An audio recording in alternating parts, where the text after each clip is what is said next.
Hello, everybody. Welcome back to Always Right. I'm Chris Thomas, your host. We have Larissa over this shit 10.0 now. Is that right? I think we're on 10.0. Yep, 10.0. So yes, oh, We are. wonderful. We're soon it'll be 20 and 30, but right now it's 10.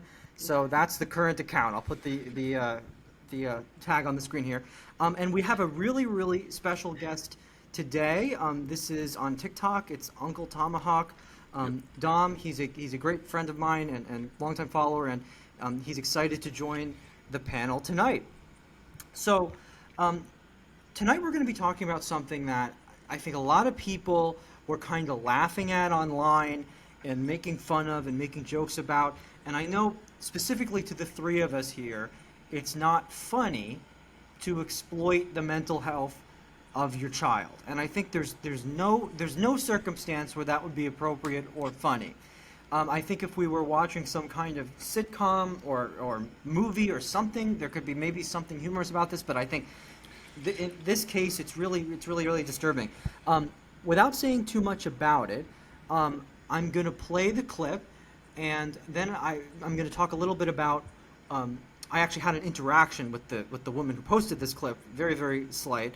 And then we're going to have a little chat about it. So I am going to screen share and play this clip.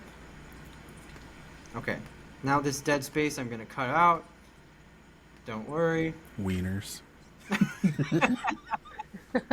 Now I'm not going to cut it out because you said something. You should definitely All leave right, that here part we go. in. Hola? He's excited to be here.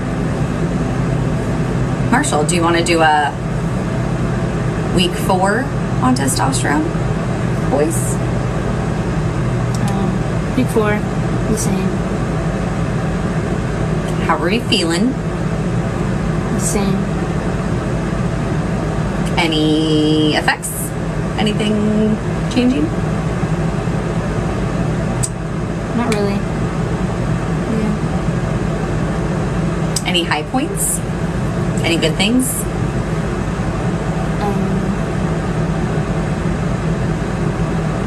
Not really. Any bad points? Not really.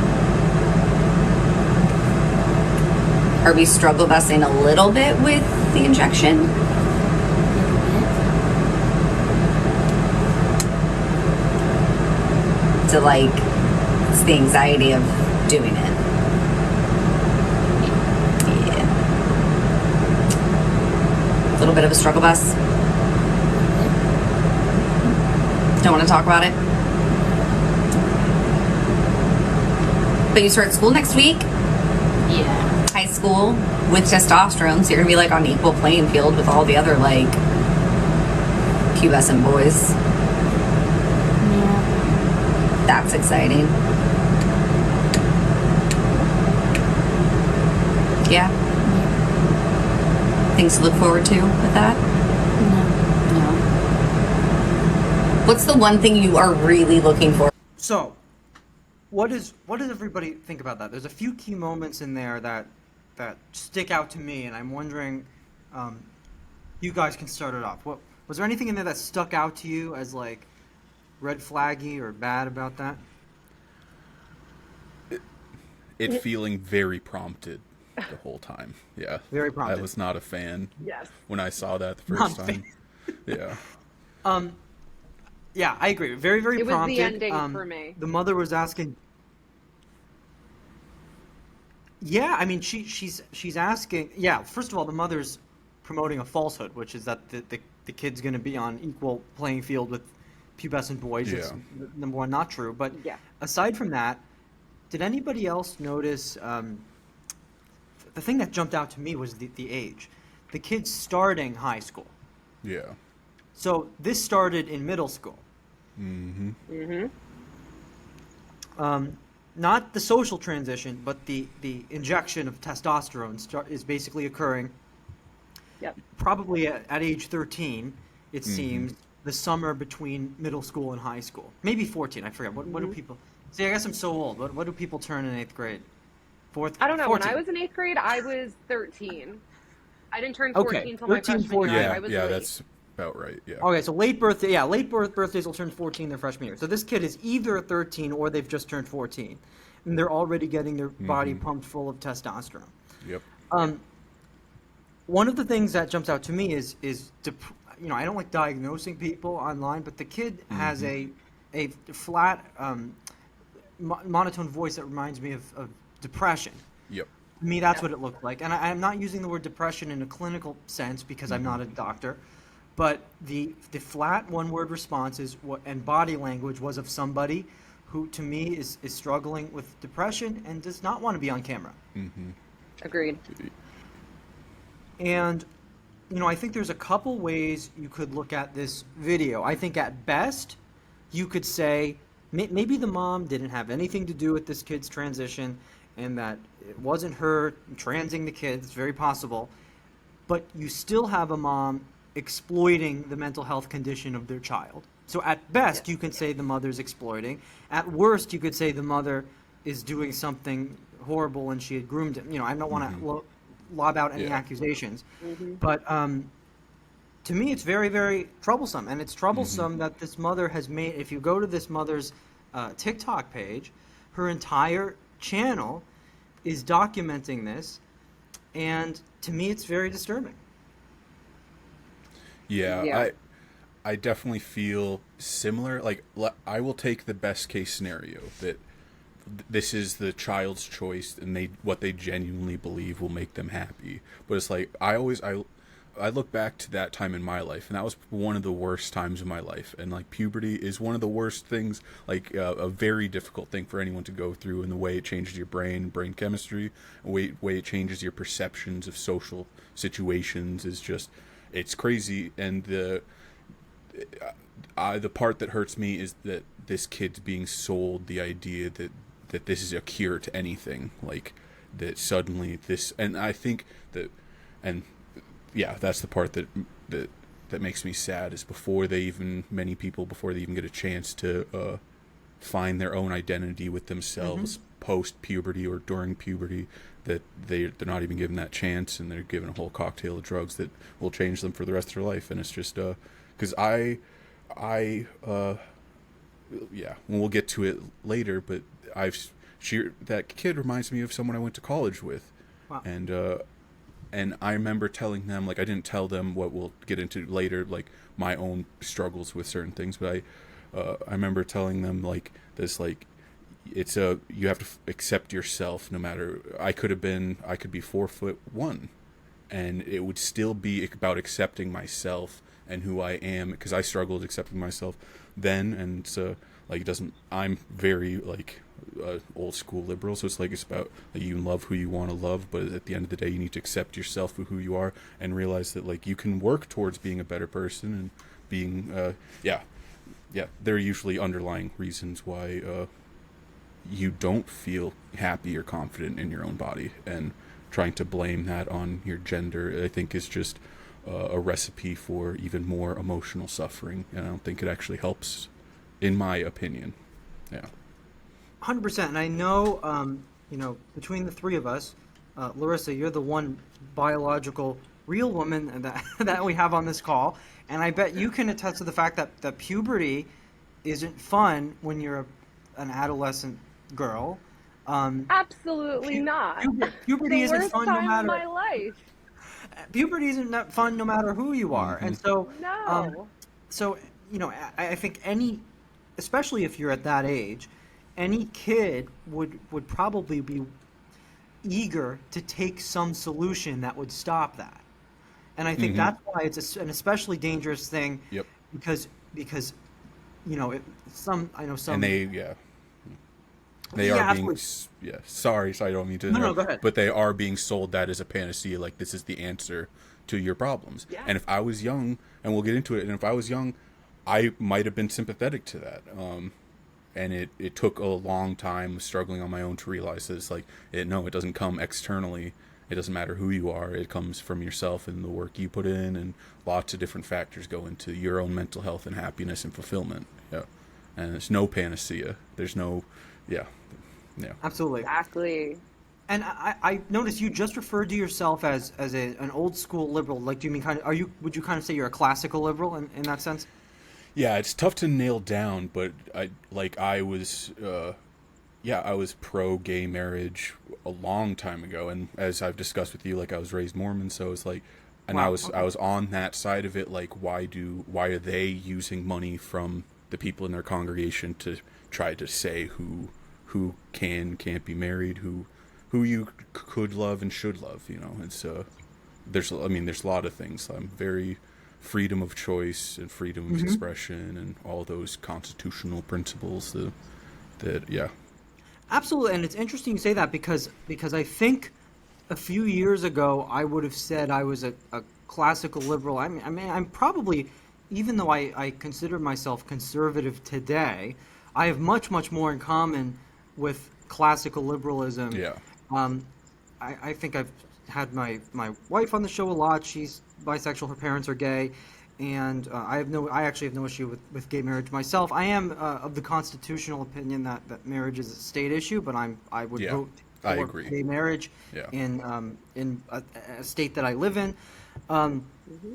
and I guess what I'm getting to is, um, do you find, I'm not sure what kinds of friends you have, but um, do you find that there's other people not quote unquote on the right that would share your opinion of this video, or do you find that it's an increasingly rare common sense opinion nowadays? It's tough. It feels like they're getting harder to find. It feels like, but in my heart, I want to believe that there are tons of good liberals out there who agree with me. But and a lot of it goes back to when I talk to my friends I grew up with who are like now business professionals, and they have to care about their they have to care about how they're perceived by the world, so they won't Yeah. touch a lot of these issues with the 10-foot pole. But they'll talk to me and they'll say like, "No, you're absolutely right on XYZ," and yeah, I think you're right. I just can't say it, and so it's part of why Yeah. I'm trying to talk is because I'm like, I know there are good people out there who can't talk or feel like they can't talk because where we're at culturally, you know. Absolutely, and I think that's where you see the clear divide between what you'd call a liberal and what you'd call a leftist. Hmm. I think there are plenty of good liberals out there. Um, I don't want to sound mean, but like I don't know how many good leftists there are. To me, a leftist is another animal, Yeah. a much more fascist seeming animal Yeah. because they're into the silencing and the doxing. Hmm. But I would love to think like my parents are classical liberals. They actually vote Democrat still because they very much have Trump derangement syndrome and they won't touch the Republican Party. But Yeah. and they're to the left of me, but they hold the views that they hold Hmm. many of the views that I have on this podcast when it comes to this issue specifically.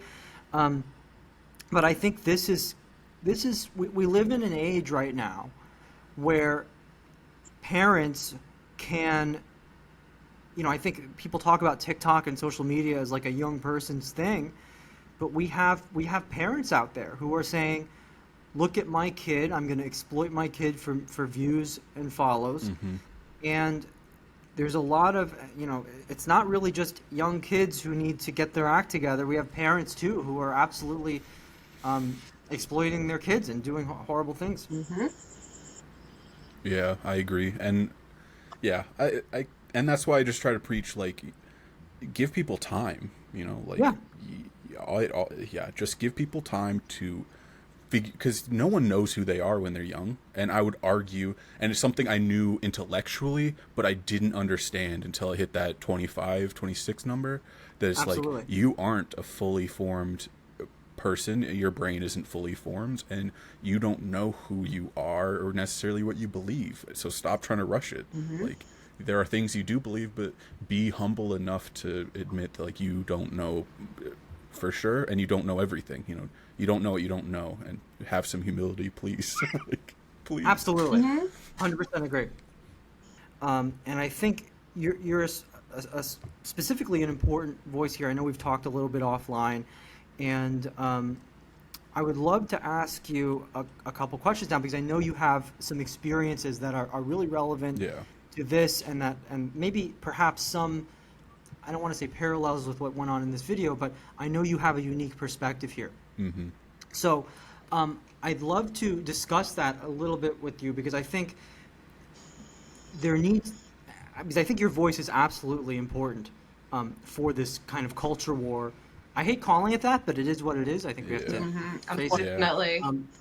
For this culture war that we're in.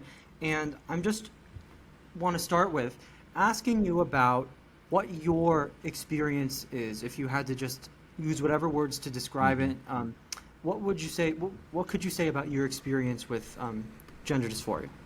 Yeah, I mean, it was something I didn't talk about when I was young. Like, because I saw other kids out there that like also like to wear pink sometimes, and also like might have acted a certain way. And seeing my sister, I haven't talked to her about it, but I was very confident when I was a kid that my sister felt the same way. That we both, that she believed she was supposed to be a boy, and I believed I was supposed to be a girl. And I was very confident of that when I was like 2-3 years old. And wow, growing really? up, and it wasn't. I think I was probably like 5 or 6, and I was like, okay, well, I'm not. So it's like I had to do some acceptance of like, okay, I'm not. So what am I gonna do? And part of it, like, I always knew I wanted kids. So it's like, at the end of the day, I wanted kids, family, and I want to live the American dream, regardless, you know.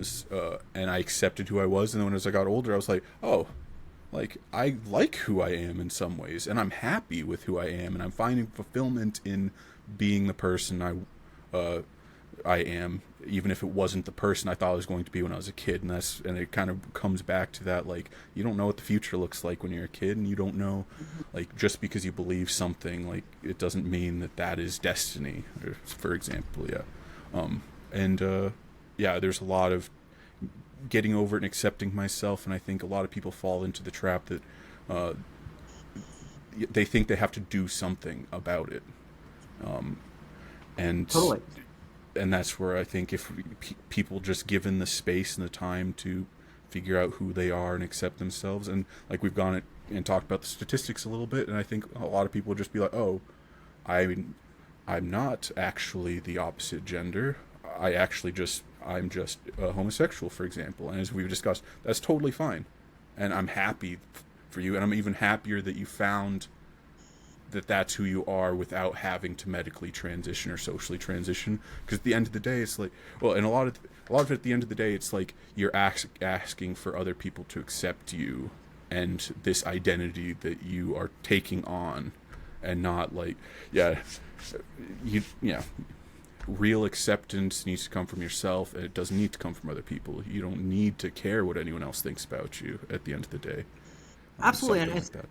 it's so interesting you say that, because I think it's interesting that this blind spot that I think the left seems to have on this, because with every other issue, or with most other issues, it looks like the left preaches self-acceptance. Yeah. Who cares what the world thinks? You do you, girl or guy. And I was so sympathetic to that. Yeah, and it's just so interesting because this is the one issue that I think the left isn't satisfied with. You accept yourself. It has to be everybody else. Everyone else has to agree with you and affirm it, and not just even affirm it, but has to go out of their way and maybe erode their own rights and freedoms to accommodate. When I say you, I don't mean you. I mean I know. And it's interesting because on most other issues, the left, it's if you feel good, you feel good, but that's not enough here. Here, it has to be all about society conforming to you. Yep. And I'm just wondering, I know you mentioned it started really, really early for you, by age 2 or 3. Was that the age where you actually could formulate that thought that you wanted to be the other gender, or was that just the age that you first found yourself, wearing pink or playing with the opposite toys? No, I was like, I mean, there was a lot of that feeling like this life is wrong. Like I was dealt a bad hand. This body I'm in isn't supposed to be mine. I am not who I'm supposed to be. Lots of stuff like that. And I genuinely believed and was like heartbroken. Like I felt pain in my heart as a kid. Like, man, I was supposed to be a woman. This isn't fair. Like a fundamentally kind of feeling a sense of unfairness and about the world at that young age, and that's kind of what it was like. Yeah. That's so interesting, and that's that's young. 2, 3 years Yeah. old is young. And how many years would you say that that level of intensity had persisted? I would say 5, 6, 7. I would say, and it kind of teetered off, and then somewhere around like 8, 9, 10, I was like, it was like, what can I do about it? So what? That's the kind of attitude I started to adopt. Like, so what? What can I do about it? Like, so what? I so what? I like hanging around with girls more than guys most of the time. Totally. X, So Y, Z. So, yeah. so that's 8, 9, 10 years old, or 8, 9, 10 years later? 8, 9, 10 years old. Yeah. Years old. Yes. Okay. 7, 8, 6, 7, 8, around there is when So, it started the down slope. I'd say, yeah. so you had a very, very fully formed feeling Yeah. of that you were born in the wrong body, and that this is not how it's supposed to be. And it wasn't fleeting. Like you probably would have met criteria for childhood GD at age 2, 3, 4 years old. Yeah. Because I think that's something that the left will always say when they're defending medical transition of children. You'll hear them say things like, "Well, these children, conservatives think it's just playing with the opposite toys or dyeing your hair." Yeah. They really, so you really felt this, and it completely dissipated. You're saying by age 8, 9, 10? Yeah.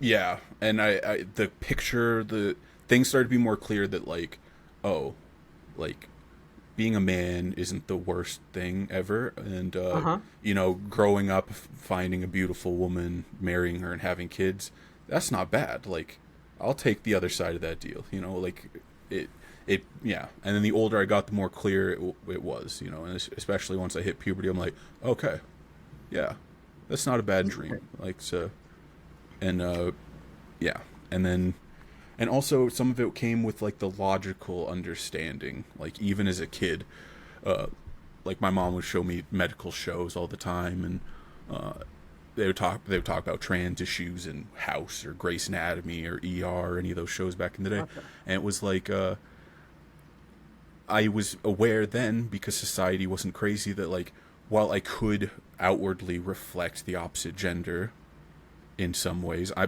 probably can't, and that's something we can get to. I would never fundamentally be the opposite gender. So what's the point of trying at a certain point? Like, why can't I just accept myself as a fully formed human being instead of feeling like I'm obligated to, like, or not obligated, but feeling like I have to? Because at the end of the day, even if I took it to its conclusion, it's still like I'm not the genuine article, and I can't do those things that make me a real woman at the end of the day. Like, Absolutely. yeah. And I know you mentioned watching a lot of shows with your mom. What kind of home were you raised in, ideologically? Would you say? Would you say your parents Yeah. think really similarly to you, or how do you? What kind of family do you have? Once upon a time, I thought my mom believed the same things I believed on everything. Like, she was very moderate to right a little bit. She believed in the pull yourself up by your bootstraps, work hard, educate yourself, and if you take those steps, this is America, you can do almost anything you want. But yeah, so she was a convert. She converted to the Mormon church after my older sister was born, and then for me, so we grew up in the church a lot of our lives, and lots of stuff. My dad wasn't around the most. I had a stepdad who was his family's been in the church since forever, and so pretty religiously conservative, because Mormons are at the far end of the, like, you can't do a lot of things. It's very restrictive, and I am still very sympathetic to a lot of those ideals. Like, for better or worse, they're kind of right about a lot of things. And like the word of wisdom, like, yeah, you probably shouldn't smoke or drink or abuse caffeine, because those are all things that can lead to worse things and will affect your life. And so they're right about a lot of things, and some things they believe I genuinely think are truly beautiful. And so that's why I'm agnostic, because it's like I'm never gonna say there is no God, and I'm also never gonna like turn my back on the some of the very good people I've met along the way. I think Hence the that's- name, kind of. Yeah. I think it's interesting you say that. So I'm agnostic as well. I think I've said that in a few of my videos. And I think I used to be, back when I was further, because I used to be pretty far left. And at that time I was like, I could have told you I was 100% sure there is no God, and religion is, like, I was fully woke lefty like 5 years ago. And I would have said religion is evil and all this stuff. That's And how I I was on think- criminal justice. I was full left on criminal justice until I became a criminal Interesting. justice major, and then I was like, oh, Interesting. oh, I was wrong about basically everything. Yeah, I think it's interesting. It's funny what knowledge will do to you. Yeah. But I think what I was realizing was, there are things, that I think you or I as agnostics would probably disagree with in a lot of organized religion, but that doesn't mean that that a lot of religious concepts and teachings and Yeah, ideals and can be beautiful. values, I mean, you called them beautiful, and I totally Yeah. agree. I think, like, I would say that if you look at what are the main Judeo-Christian values outside of just, Jesus is the Son of God. If you look at the actual Judeo-Christian values that, like, were in the Ten Commandments, for example, I'd be hard pressed, to find somebody who doesn't try to live by most of those commandments. Yeah. I mean, nobody. I mean, I think unless you're a full-on anarchist, you believe stealing is Yeah. wrong. You believe that infidelity is wrong. I mean, at least people used to think infidelity is wrong. Yeah. Who knows nowadays what people Yeah. what people think? But I think a lot of that stuff is, honor your father and mother. I think there are obviously homes where that are broken homes and where parents mistreat their kids, but in a typical setting, I think you do right by your parents, and I think those are, even if you're Yeah. not Christian, that those are good ideals. And I'm just wondering, was there ever conflict with your parents about this issue? Because I know this may have been an issue when you were young that maybe was at odds with Scripture and teachings. Yeah, I was fortunate to have like good. My mom my mom and stepdad, they were kind of like okay with at the Mormon Church at the time donating money to was it Prop 8 or whatever it was back then for legalizing gay marriage. Right. They were against. They were like, why do you need to be married? Like the marriage is between a man and a woman, whole spiel. But they were also against the church using donations and using tithing money for that. So it's like they're a little bit like they were a little bit in between on this one. And trans stuff, the older people never even heard of this nonsense until now. So it's like it's easy for them to just like pick it up and be like, this is what they say is good to believe, I'll believe it, and then they just go along with it, because it's like no one would have ever thought of any of this stuff coming out. Like, it was just like, okay, trans I'm going to use the term from the era. They would have said transsexuals exist, and like they're humans and should be treated with dignity and respect. But that would have been the end of the argument. Like, there was no more like, you need gender affirming care or else you're a terrible person. Like, if you're against gender affirming care, there was none of that. So it was like, the only thing I don't know, no, I think I agree on most things other than the gay marriage one.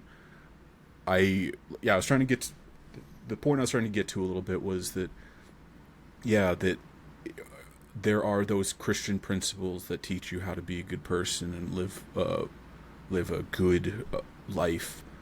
And the moment I strayed away from those were when my life would go to hell and when I would hurt myself and all those things. So it's like, and that's one reason I respect is like, I wasn't always a good guy, And when I wasn't a good guy, it was because I thought, oh, I don't need these principles. Oh, these are just guidelines. These are just generalities.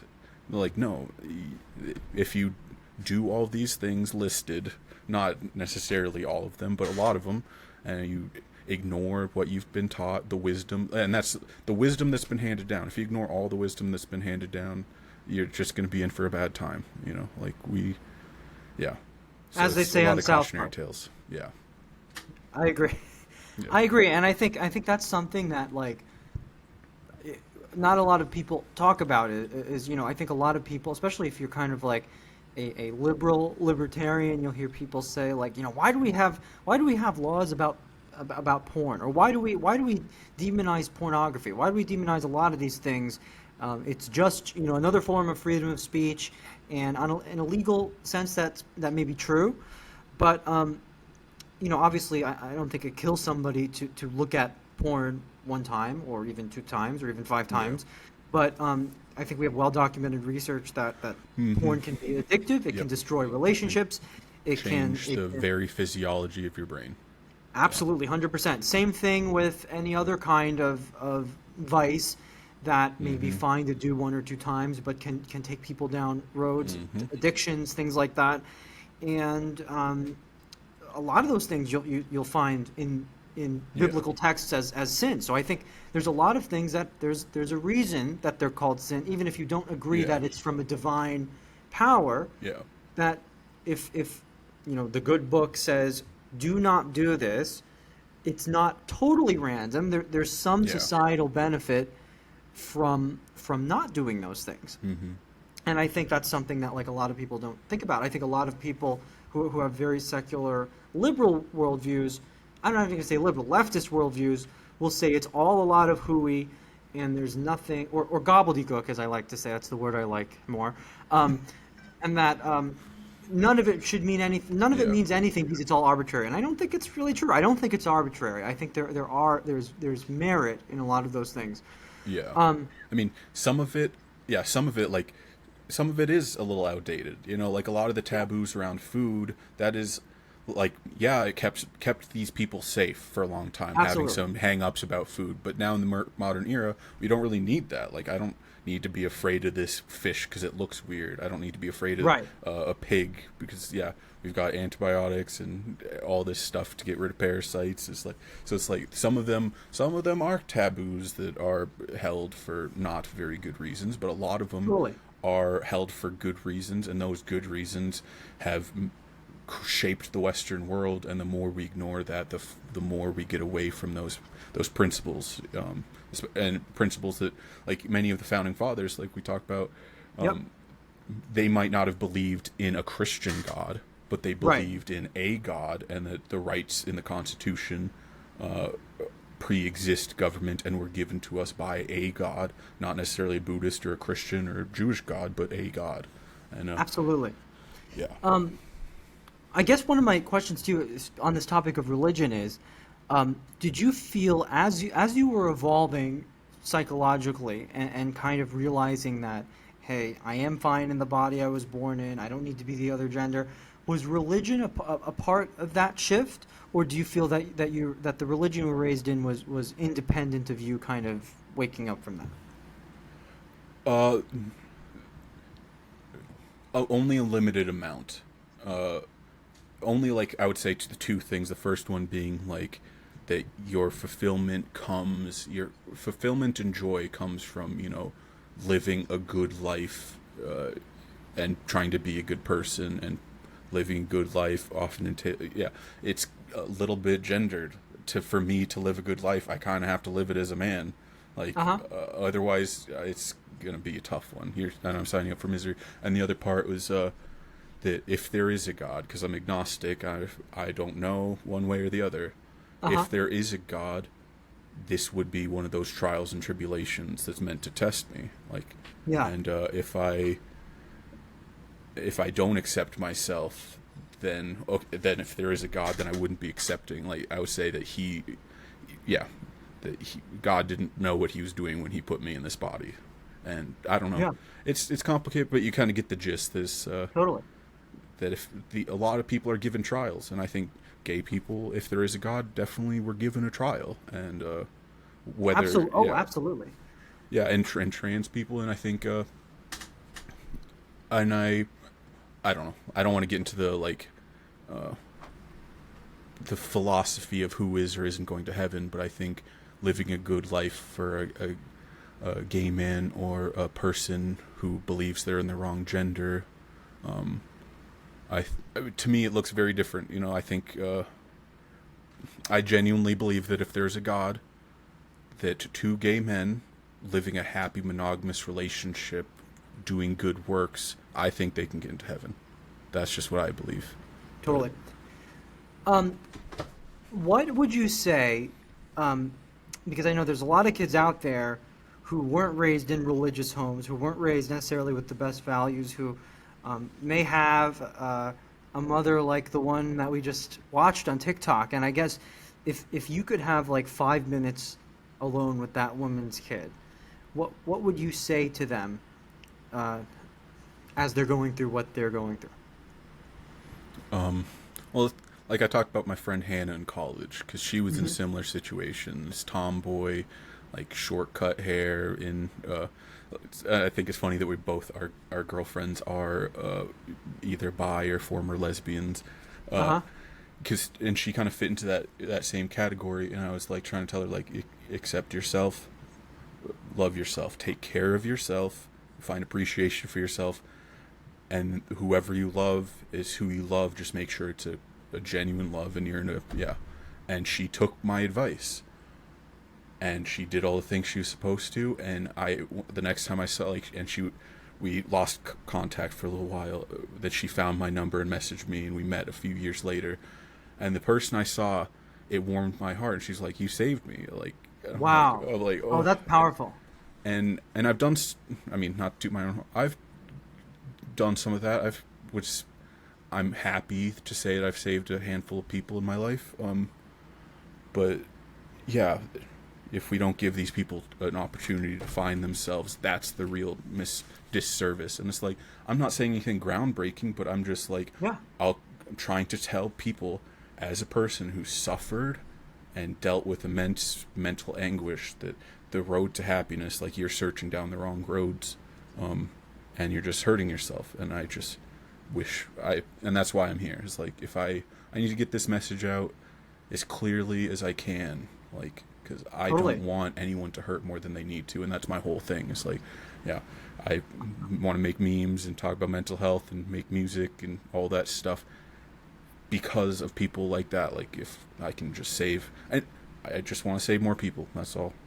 And maybe it's not even me. It's just And I think there's something hidden in what you said that I want to highlight, because it's very profound. I think we have to reframe what it means to affirm somebody, because the left and these activists will tell you, to affirm somebody, you have to say, hey, you know, if it's a man transitioning to a woman, it means to affirm them. A woman has to say, yes, come in my bathroom, come in my sports team. I'm just going to yes you to death, and that's what affirmation is to a lot of these people. But I think the purest and most good way to affirm somebody is to affirm them as valid the way you are. And I think what you're saying is hitting on that. That is actually affirmation. Say, hey, you don't need to castrate yourself and butcher your body parts. I affirm you as the person you are, and you don't need to chop yourself up like that. And you know, I think to a lot of these activists, it's like, no, that's not affirming. That's horrible. How could you say that? But to me, at least in my mind, that's the truest and purest way to affirm that person. Yeah, I agree. And it's all to a certain extent. I feel like so much of this gets tied up in the whole body positivity movement too. Like, just blind affirmations without accepting that there are things we could do that are in our control to make ourselves happier. I could lose 115 pounds. I would be way happier, way more fulfilled. But at the end of the day, I also have to find happiness and peace within myself too. But like, we can't lie to ourselves and say we wouldn't be happier if if we didn't, if I didn't lose weight, if I wasn't more active and involved in my community and all these things that, yeah, and so much of it is like, okay, mental health is just a giant, all-encompassing thing. Like even down to even down to oral health. Like there's a high correlation between oral health and depression and mental health. Like if people generally aren't taking care of themselves in countless ways, and it feels like in the modern society we're neglecting literally everything that we're neglecting every part of mental health, and I think a lot of it is down to community, a lot of down to physical and mental health. Absolutely. And it's like, yeah. Well, what we're going after, I feel like as a culture, what we're pursuing, we're calling short-term gratification health. Yep. And that's not always healthy. Like I think the short-term like if you're overweight and depressed because you don't like how you look. Again, I'm not saying you. I'm just talking speculatively.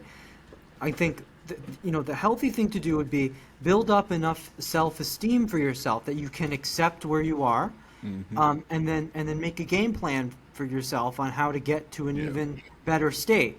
Whereas our culture is viewing, well, the cure for depression is to be happy, and the fastest way to be happy is to lie to yourself and say that you're perfect the way you are. You don't need to make any improvements to yourself. And doing that will make you, that will make the endorphins go off, right? Because hearing somebody praise you and tell you that there's nothing wrong with you is what a lot of people want to hear. And so it will release the dopamine and you'll feel happier in that moment.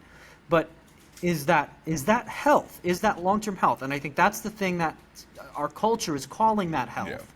But what it really is, it's short-term release of endorphins that make you happy in that moment. And it won't relate to long-term happiness. And you are touching on exactly what I've been feeling and trying to get out and try to explain to people. Because like, I'm that kind of person where I'm like, I'm a kind of my gut instinct is to kind of be anti-authority. And it's like, no, you can't tell me what to do, and I have to find out on my own, even if it means making terrible mistakes, terrible choices that I still am paying for and still hurt me and still cause me mental anguish. But those are things I had to do myself. And one of those was going down the hedonism route. Because when I was a kid, I promised myself, one day when I'm an adult, you know those little sugar cookie tubes? They often have like a skeleton or or if it's Halloween, it'll be like a ghost or something. Or 4th of July, it's an American flag. I was like, I promised myself when I was like 3-4 years old, when I'm an adult, I'm just going to buy one of those and eat the whole tube and no one's going to stop me. And I did. For several years, I was shirking what was more important in life, and I was doing whatever I wanted within reason. I was eating as much as I wanted. I was drinking, smoking, doing. And then at the end of the day, when I was more anxious, more depressed than I'd ever been, and I was hitting all those dopamine buttons, and I was thinking, if this doesn't do it, there's nothing else I can do other than cranking up to stuff I'd promised myself I wouldn't do. Because my dad passed of an overdose when I was 15, so it was like there were certain lines I wasn't going to cross. And I was like, I've crossed all of the boundaries that up until these points. Yeah. And I'm still not happy. And I was like, and there's no way my dad was happier doing all these things. No way my older brothers are happier doing these things, because I could see it in them. They weren't happier. So it's like, absolutely. And that's what it all comes down to. And I think, for sure, that long-term joy and fulfillment is not found through short-term pleasure, and it's not found through just blindly saying I'm perfect the way I am. It's through building yourself up as a person. And absolutely, doing lots of things. Absolutely, and I think. By the way, thank you for sharing that. And I'm very sorry to hear about the losses you've had. I think you're right that a lot of times people have to learn. Like there are certainly lessons that I've learned that were really hard lessons, but it was a lot more effective for me to go through certain things that I wish I hadn't had to go through, instead of authority telling me what I can and can't do. I think you're totally right about that. I think one of the problems we have in our culture right now is that we've made certain things our authority that shouldn't be. We've made social media influencers and activists that have millions of followers. We've made those our authority. And I think that's why we have such a social contagion right now of this problem, not just with the trans issue, but in other ways.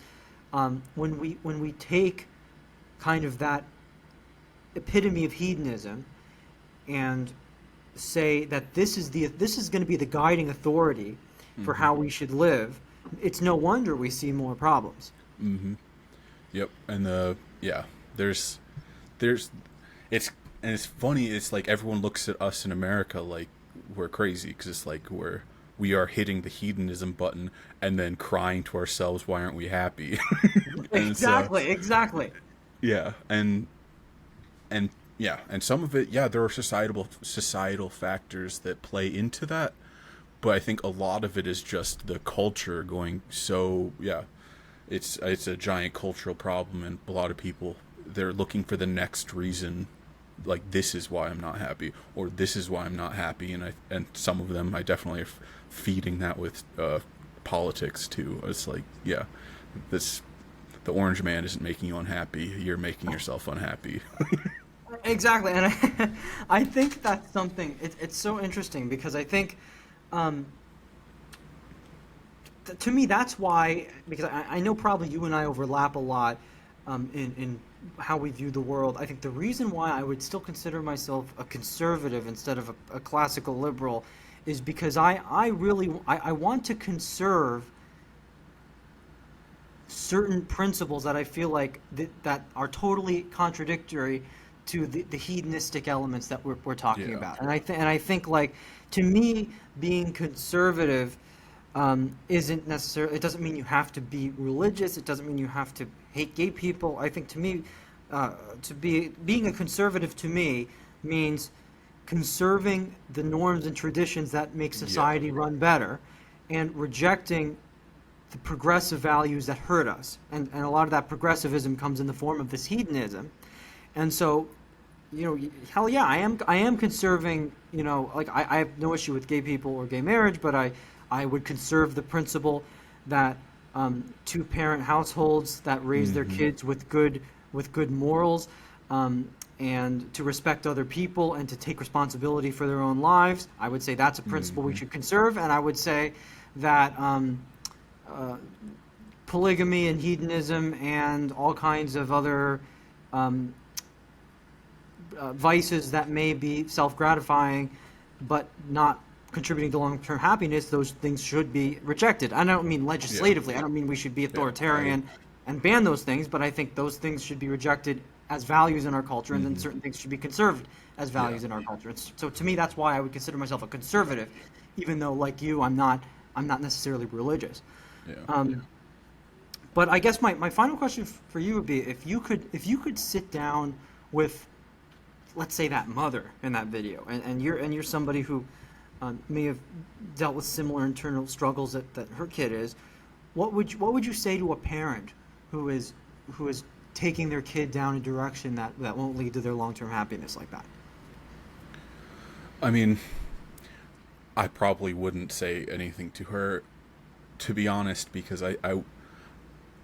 the religious would say, like, when someone's hardened their heart. With her, just looking at her, hearing her talk, I get that feeling. She's already hardened her heart to the arguments, to the ideas that I would be then to a spouse. I would hope that she would take my advice, like, hey, let them be who they're gonna be. Like, if you need a chemical to be who you are, then that's not who you are. And I think, and that's like the most fundamental truth at the end of the day. If I need, like, I don't know, I still have my vices. I definitely am not the worst, but if I need a lot of things to be the person I am, quote unquote, then that's not really the person I am. That's like, I would definitely say I'm using crutches, and those crutches help me talk and act and seem like the person I want to be, but that's not who I am at the end of the day. And not saying it's complicated. I hurt for that kid, and I hope that they can, yeah, get the opportunity to figure out who they are for themselves. And part of my journey was, I mean, medication works for some people. With fibromyalgia and bipolar and all the other things going on with me, medications were always a band-aid, and they always kind of covered up what I was feeling. You know, they masked myself from me, if that makes sense. And it wasn't until I was completely honest and vulnerable with myself and who I was on the inside was I able to, like, okay, get a handle on myself and get a handle on how I'm thinking, how I'm feeling, and how I'm acting. And yeah, that person hasn't even gotten a chance yet, and that's the heartbreaking part. Absolutely, I totally agree with you. I want to thank you for coming on. I think we touched on a lot of great stuff. I think, I was anticipating that we would just be having a back and forth about gender dysphoria, and I'm so glad it turned into more than that, because I think we hit on a lot of kind of cultural issues and trends in our culture that I think we're in dire need of a course correct in a lot of ways. Again, it's up for debate. How do we do that? How can that be done? What does it take? And allowing a devil's advocate back into society. So I think this would be a good time to, like, talk about my name. Like, yes, my name is on here. It's I had a scout leader, and he was a church leader. So when you're a Mormon, like, you're at church all the time, like 3 hours every Sunday. You're probably doing a service project on almost every Saturday or every other Saturday, and then you're at scouts one day of the week, and then sometimes you'll have whole weekend trips camping in scouts. But anyway, long story short is I had a tough time. Like, we talked about puberty being one of the worst times for me in the entire world. It was terrible. Like, that was when I was at peak suicidality. That was it.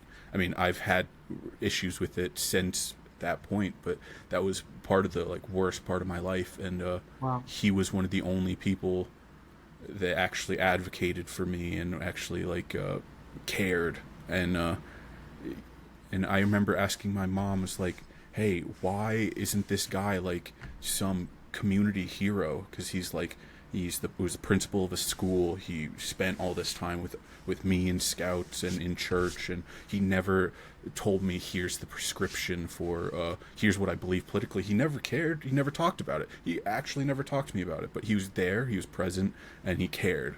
And I knew he had tradition. Oh, so anyway, so she said, why? I asked her, why is he not, like, some huge pillar of the community? Is this strong, caring black man who and she said, like, it's because they call him an Uncle Tom.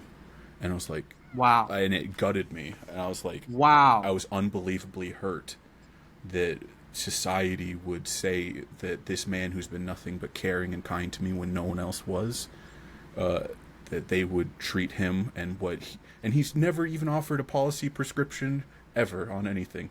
So he's definitely not a political activist that's stoking division. He's just living his values in a way that helps as many people as possible. Yep. And because those values may be contradictory to what people expect of him, because he's black. Yeah, because he supports traditional values, because he supports education, because he knows that, like, this is America. If you try, you work hard, you go to school, you study, all those things. And he So, and that's why I picked the name Uncle Tomahawk, because I'm not even that person. I feel like people get this idea of who I am from the name alone. That's not even who I am, but it was the knowledge that I'm like, we need that devil's advocate in society, and that devil's advocate is not even allowed in media anymore. Like, it's exactly crazy. Exactly. Yeah. That's thank you for sharing that. I think that's incredibly profound, and it's heartbreaking to hear that. I think we see that racism, and it is racism. It's, I think the left will say, well, no, because we're just looking out for your best interest as a black. People can figure out what their own best interests are. I think this is a guy that it sounds very genuine and very close to his heart, his values and how he's lived them. And who are you as some white liberal woke person to tell that man what Yeah. they should and shouldn't think. I agree. Well, and the idea that, and also the idea that his, the values he has, that those aren't somehow good, you know? Like the. Yeah, well, I mean, I think, yeah, I mean, you hit the nail on the head there. I mean, like, good traditional family values would, like, they do, that does help black people. I mean, that helps people. Yeah. Not just black people, that helps people. I think it's always good when people have stable homes and were raised with good values and good morals. That transcends skin color. Yeah, I agree, and and my mom knew that, so she had I try to honor my fathers and mother, but my stepdad, he could have been a better person, but just the stark contrast between, so it was me, my little brother, my older sister. I have two older half brothers, and from my dad's first marriage. I see the starkness and contrast. Like he might not have been the best, but I was given stability. You know, I was given stability, and my older brothers didn't have that, so they went down the exact same path my dad did, because they didn't have a stable family structure. So they're felons. They had tons of issues with drugs, and then you see me and my brother and my sister.